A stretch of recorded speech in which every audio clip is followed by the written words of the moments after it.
Raha pandray efa elaelaina tsy nanao unboxing na hoe vaky baoritra dia aleo manao satria ilaina ihany ilay izy tsy voatery ho an'ny rehetra fa ho anako ihany koa manaraka hijerena hoe oviana ny nahazo an'ity dia ahoana ny paoziny tamin'ny voalohany ahafahana mamerina azy raha ohatra ka misy ilaina, moa raha ohatra ka mahaliana ny sasany koa dia afaka jerenareo. Ity zany Mi Box S avy amin'ny Xiaomi izy ity, izany hoe boxana télé mitovitovy amin'ny Amazon Fire Stick ihany, fa izany hoe fijerena télé miaraka amin'ny internet zany. Ny antony ialana an'ity dia mba hialana amin'ilay manofa ny box ohatra hoe Orange na box Free na box Bouygues, izany hoe ity zany vidinao dia anao manokana dia tsy mila zavatra hafa intsony fa internet fotsiny sisa ny ilaina, ary mandeha koa izy na dia internet amin'ny telefaonina, izany hoe mila matanjatanjaka fotsiny.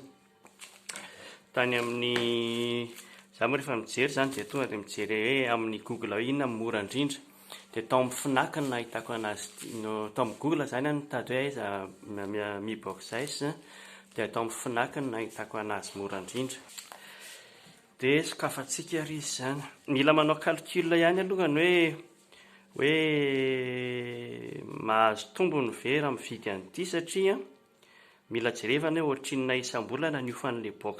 Ilay box ampiasaina matetika miaraka amin'ny modem iny ilay box player iny matetika iny tsy soratan'ny zareo hoe ohatrinona ny iofany fa hoe inclus, kanefa mandovy vola ianao raha ohatra zao ianao ka manao free ka mampiasa cristal, izany hoe ilay tsy misy an'ilay player fa ilay kely fotsiny, dia 9 € eo eo, fa raha vao misy an'ilay promotion zany fa raha vao misy an'ilay player ianao dia 15 €, dikan'izay zany 5 € zany ny ofan'ilay player, ofan'ilay box mitovy amin'ity. Dia eritrereto amin'izay raha ohatra ka ao anatin'ny iray herintaona ianao, izany hoe manao engagement na herintaona fotsiny mampiasa an'ilay player, dia efa amorti lavitra zany raha ohatra ka mividy an'ity. Nefa ny amin'ny player ohatra arakaraka, raha ohatra hoe ilay mini player an'ny free iny zany ampiasanao tsy afaka mahita Amazon ianao, amin'itony ianao mahita ny zavatra rehetrarehetra na Amazon na Netflix moa zany izao vao nampidiry ny free box amin'ny boxany. Dia ohatran'izao zany ilay izy, kelikely ihany, omby anaty tanana, mety mahatsara anazy ihany koa zao satria azo entina mandehandeha arak'izay ilana azy. Dia misy an'iny box iny dia misy ny fampiasana azy izay sary ny ankamaroany, dikan'izay azon'ny rehetra ampiasaina sady amin'izay amin'ny teny frantsay rahateo. Dia avy eo ity koa mbola misy ity moa resaka garantie tsy dia ilaina loatra satria resaka garantie koa. Dia ny ato anatiny ankoatran'izay dia misy ny télécommande. Dia ny télécommande mino fa mbola tsisy batterie, mbola tsisy pile izany fa ohatran'ny maivana be. Télécommande aloha zany iny plastika tsotra ihany, tsy mitovy amin'ilay télécommande ny free na ny télécommande ny Amazon zany fa plastika malama.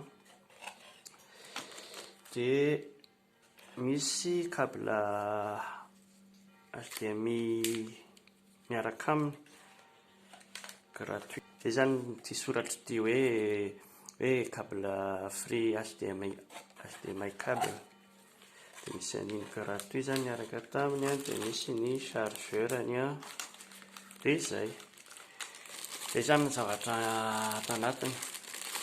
Chargeurany prise frantsay, azo tonga dia mandeha zany.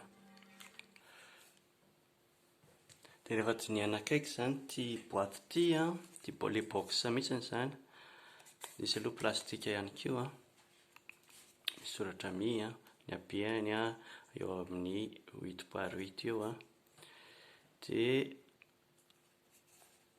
misy sortie HDMI, dia misy USB. Ity USB ity fanaovana extension na mémoire, izany hoe anatsatoana azo anasiana USB, clé USB zany izy a, ohatra hoe clé USB anao efa misy film na clé USB anao enregistrena film avoakany a, dia atao amin'iny. Dia misy sortie ity moa zany, ity ny alimentation, dia misy sortie audio. Zay zany ny momba an'ilay box. Zay zany a ny zavatra azo, fa rehefa avy eo asiako antsika hoe ahoana ny fiinstalena sy ny nampiasaina azy.